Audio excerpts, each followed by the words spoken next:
জেঠিমাকেও দেখাবো যে যার ইচ্ছা আছে সে করে দেখাবেই দেখাবেই। সে ভরসা আমাদের তোর উপর আছে রে। যেভাবে তুই বস্তিটাকে দাঁড় করিয়ে দিলি ঠিক তাই। তুই যদি বয়সে ছোট না হতিস আমি তোকে পায়ে হাত দিয়ে প্রণাম করতাম। এ তুমি কি বলছো প্রতিবেশী? এটা তো আমার কর্তব্য।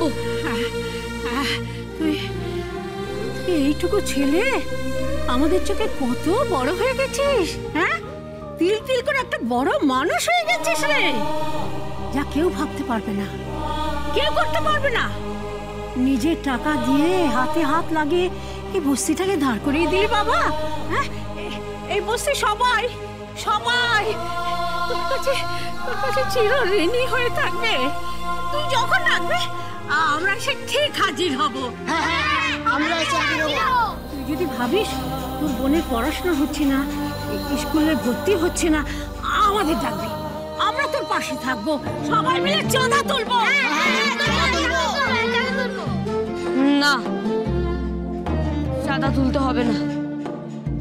আমি পরিশ্রম করব, পয়সা রোজগার করব। কি করবে? পরিশ্রম করব, খাটবো, খেটে রোজগার করব। মা, এইটুকুন বয়সে কি রোজগার করবি রে? জানিস না এই বয়সটা খেলার বয়স, স্বপ্ন দেখার বয়স। বাচ্চাদের শৈশব যেন হারিয়ে না যায়।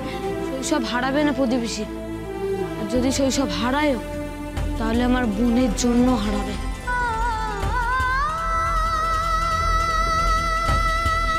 আমার মাথায় না একটা বুদ্ধি এসছে। কি? আমি না খুব ভালো রান্না করতে পারি, জেঠিমার থেকে শিখেছি। রাস্তায় কি নুডল টুডল বানায় না, ওই ফাস্টফুড সেন্টার। কি করবে? Fast food centre. সত্যি? হ্যাঁ সত্যি, নাম দেব রাখি ফাস্টফুড সেন্টার। রাখি ফাস্টফুড সেন্টার, ये देखता रे।